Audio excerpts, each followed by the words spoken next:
क्या एक chartered accountant की एक छोटी सी चूक उसे प्रोफेशनल मिसकंडक्ट तक पहुंचा सकती है? क्या मुझे पता नहीं था ये आईसीआई के सामने एक वैलिड एक्सक्यूज हो सकता है? आज का केस हर सीए को यह सिखाता है कि इग्नोरेंस एक बहुत बड़ा रिस्क है।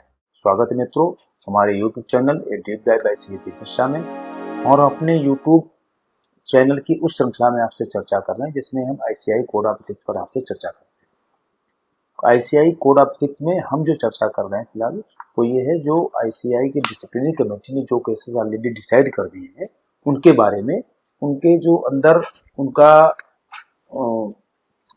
निचोड़ निकला है उसके बारे में हम आपसे चर्चा करते हैं। आज का केस में जो डिसीजन था आईसीआई की काउंसिल का वो था कि the council noted that the respondent in his written representation inter alia had pointed out that the professional fees charged by him was only 12,000 and not rupees 75,000. The council, on perusal of the copy of the professional bills raised by the respondent, which were on record, accepted the contention of the respondent and opined that monthly fees specified in para 25 of the report of the disciplinary committee be read as 12,000, and the words used, which was on a higher side, to corroborate such expectation, be not given effect to.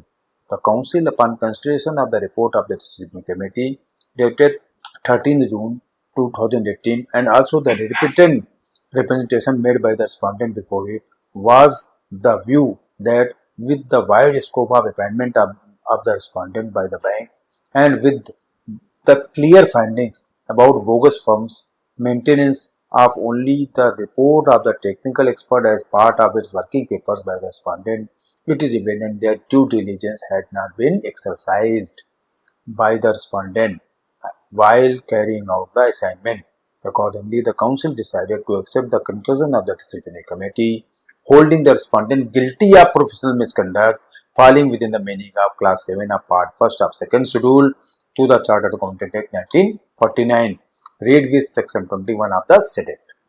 Further, the council also decided to recommend to the Honorable High Court that the respondent CA Srinivasan Venkatramani be reprimanded.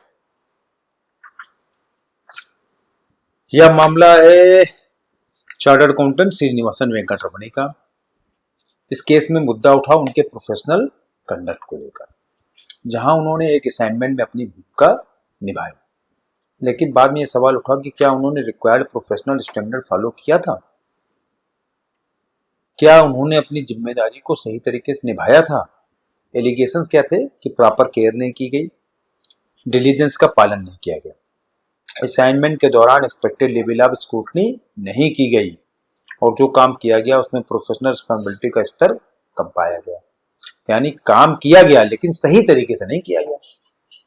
अब core issue क्या था कि क्या CA ने professional competence and due care maintain किया था? क्या यह नेग्लिजेंस की कैटेगरी में आता है? यह पूरा मामला इवेलुएट हुआ, जैसा कि हमेशा होता है, चार्टर्ड अकाउंटेंट एक्ट 1949 और कोड ऑफ एथिक्स के प्रोविजंस के अंतर्गत। डिसिप्लिनरी कमेटी ने केस को डिटेल में एग्जामिन किया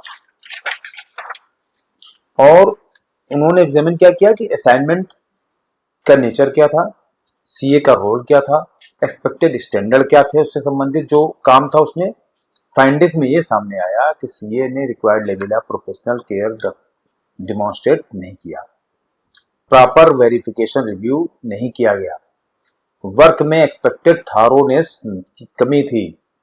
आईसीआई ने एम्फेसिस किया कि प्रोफेशनल रिस्पांसिबिलिटी को लाइटली नहीं लिया जा सकता है। और सबसे क्रिटिकल सवाल क्या हुआ, सीए से गलती क्या हुई? उन्होंने प्रोफेशनल रिस्पांसिबिलिटी को अंडर एस्टिमेट किया, असाइनमेंट को कैजुअली लिया, रिक्वायर्ड डेप्थ में काम ही नहीं किया उन्होंने, ड्यू डिलीजेंस में कमी रखी है, और यही उनका नेग्लिजेंस बन गया। इन गलतियों से बचने के लिए हम लोगों को क्या करना चाहिए?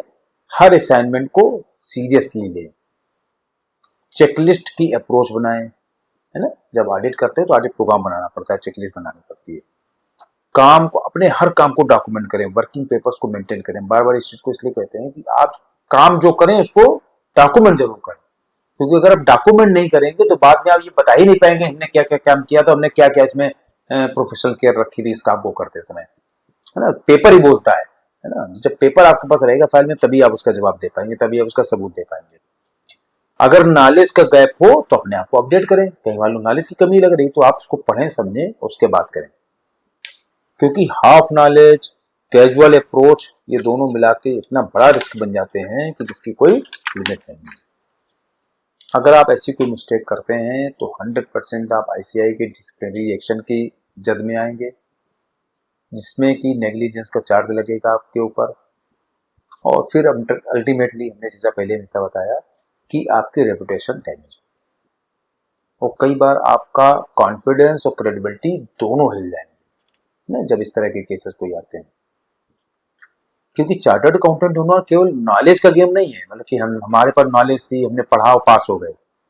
ये एक रिस्पॉन्सिबिलिटी है और एक डिसिप्लिन है, जिसमें कि आपको सारी जिंदगी अपने मतलब प्रोफेशनल लाइफ में सारी जिंदगी आपको इस पर ध्यान रखना है। आप किसी भी असाइनमेंट को नॉन सीरियस तरीके से नहीं ले सकते हैं। कोई भी छोटी से छोटी गलती आपके लिए बड़ा नुकसान का बायस बन सकती है। इसलिए be careful, be thorough, be professional.